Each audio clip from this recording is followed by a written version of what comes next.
Thank you, yes. You want me to pick them up for you at the discounted price?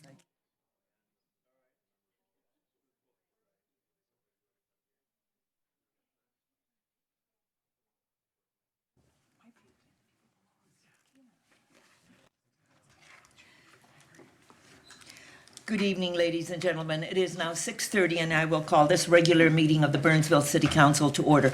It is our tradition to stand for a moment of silence, followed by the Pledge of Allegiance, and we invite you to join us.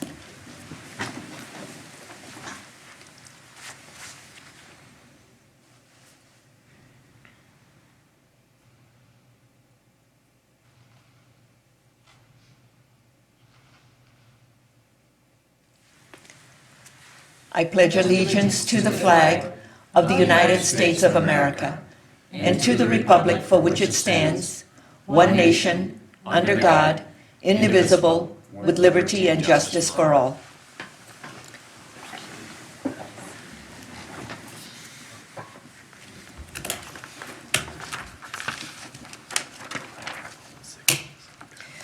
We have announcements this evening.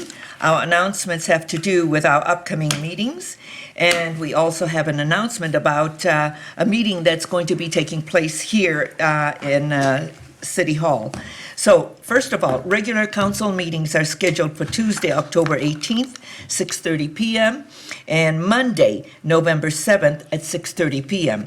Now, the meeting on Monday, because our meetings are always on Tuesdays, and I want to remind everyone, the reason why we're having the meeting on Monday is because it's against the law for us to hold a meeting, a public meeting, on Election Day. So, Election Day is the 7th. Everybody get out and vote.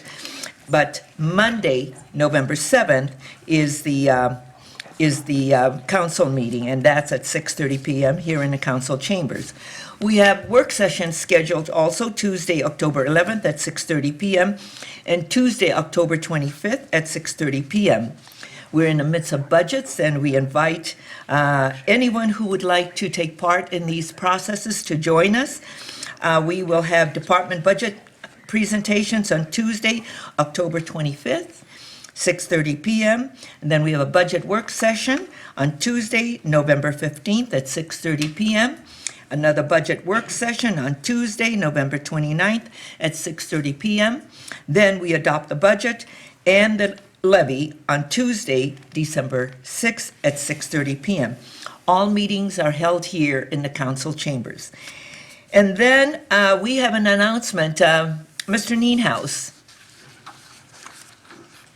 Thank you, Madam Mayor. I would just like to bring to council's attention and to our citizens' attention that next Wednesday, October the 12th at 7 p.m. here in council chambers, we will have staff from the Metropolitan Airports Commission and the Federal Aviation Administration to do a presentation regarding safety changes that the FAA has instituted at our airport. Those safety changes have resulted in some alterations of the traditional flight patterns at the airport. The presentation will cover what those alterations are. They will also cover some process and protocol studies they're doing to see if they can lessen some of the impacts of those studies, and there will also be a question and answer period. So we would encourage any of our residents that have concerns about the flight patterns to attend the meeting next Wednesday, the 12th at 7 p.m. here in council chambers. Skip, is that announcement also on the website? It is on the website. Okay. It has gone out on our social media, and we have actually, the MAC emailed anyone that has registered on their airport noise website. Wonderful. So they're all informed. Correct, Madam And Mayor. we also have information where they can access information if they have any other questions. And do they need to call you, Mr. Nienhuis? They do not need to call about the meeting, but certainly if they have any questions, they could call me, and my number is on our website. Excellent. That's what I wanted people to know. Any questions for Mr. Nienhuis? Okay. Thank you so much. Thank you, Madam Mayor. Okay. And we have one proclamation this evening, and that proclamation has to do with Fire Prevention Week.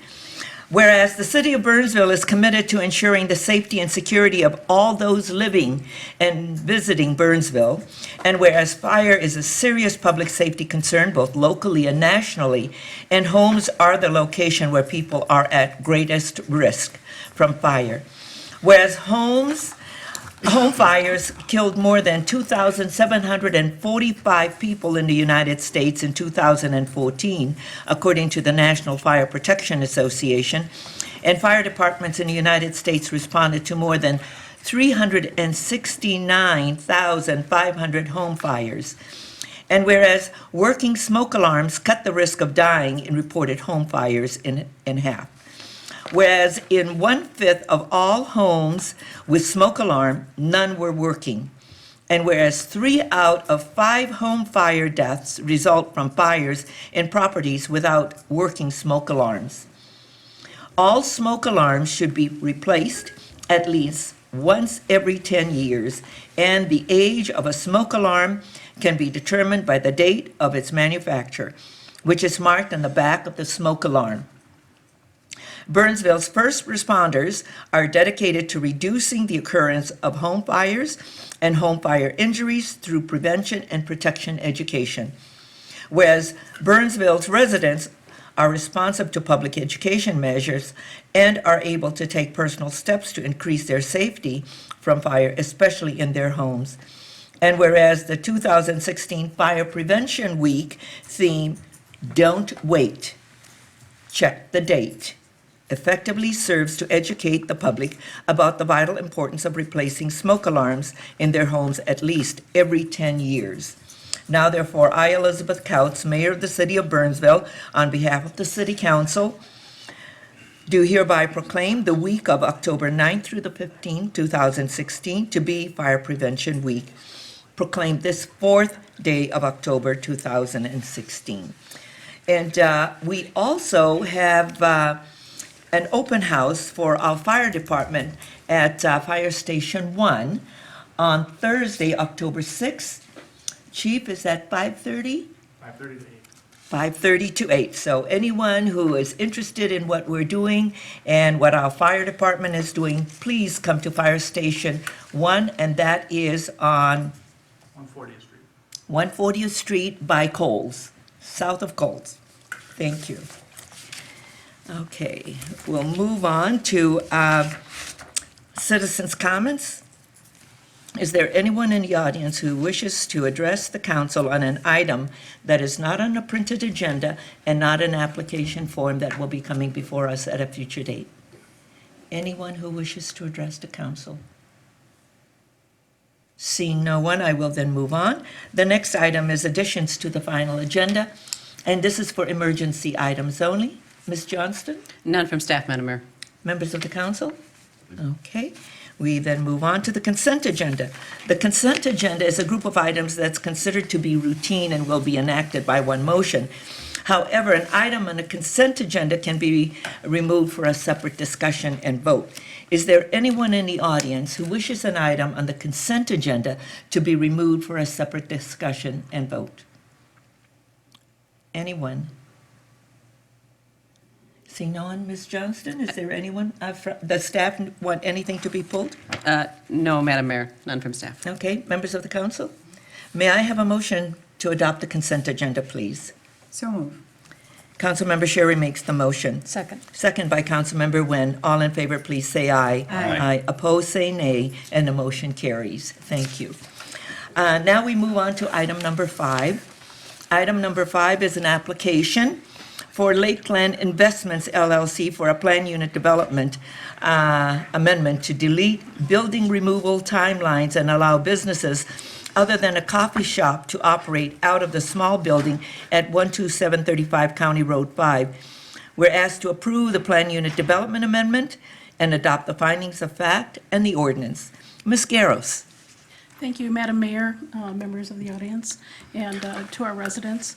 The application before you was held, or the public hearing was held by the Planning Commission last week on October 26th. The Planning Commission reviewed the application. The applicant really would like to expand the number of uses for the subject site. The property is located on County Road 5 and Highway 13, and it's a small coffee shop that's illustrated in the pictometry, Fox Hollow Coffee. And this is an image of what the building looks like. The applicant submitted their application and listed the uses that they would like, but there was not any other supporting documentation. In taking a look at the uses, staff was concerned about the retail components that may be related to some of the uses, and are suggested to the Planning Commission to recommend those uses that the applicant requested that are similar in nature and characteristics as the Fox Hollow Coffee Shop. The Planning Commission, there was no one in attendance that spoke for or against the application, and the Planning Commission recommended on a 4-to-1 vote to recommend approval subject to the conditions that are listed in your staff report. Of the uses, this slide shows all of the uses that were included in the application. The ones in red are the retail sales types of businesses, and staff and the Planning Commission are not recommending those. So the recommendation is to allow the uses that are identified in white, and then subject to the recommendations that are in your planning report. The only dissenting commissioner was Commissioner Benke, and his reasons for not recommending approval subject to these conditions are that he did not feel that the applicant had done their due diligence in researching the property before they purchased it, and also that they did not provide documentation in his mind that would support for him recommending approval of the application. Okay, very good. Any questions for Ms. Garros? I thought it was a good discussion on the Planning Commission level, and they vetted the subject very well. And they really did look at what staff had addressed. And I understand the parking, so they really worked to get some of the uses that would be dropped off. They're not going to be lingering. They might, but I thought it was a good discussion. Correct. They did really talk about the various uses in depth and felt comfortable in the recommendation for limiting the uses to those with similar characteristics as the coffee shop, and those are the ones that were outlined in white on the previous slide.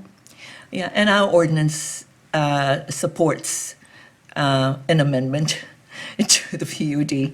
And so, and it's a tool that allows us to do that and to see how our property owners and businesses can thrive when a particular use is not working well. Yes, correct. Okay. Members of the council, any other questions, comments? Yes, Councilmember Sherry. Thank you, Madam Mayor. With regard to the due diligence question, there were no violations that were incurred in this, up to this point, is that correct? That's correct. Okay, thank you. Any other questions? If not, then a motion is in order, please. Move to approve. Okay, Councilmember Sherry makes the motion to approve the amendment and the findings of fact and the ordinance. Second. Second by Councilmember Keely. All in favor, please say aye. Aye. Opposed, same sign, and the motion carries.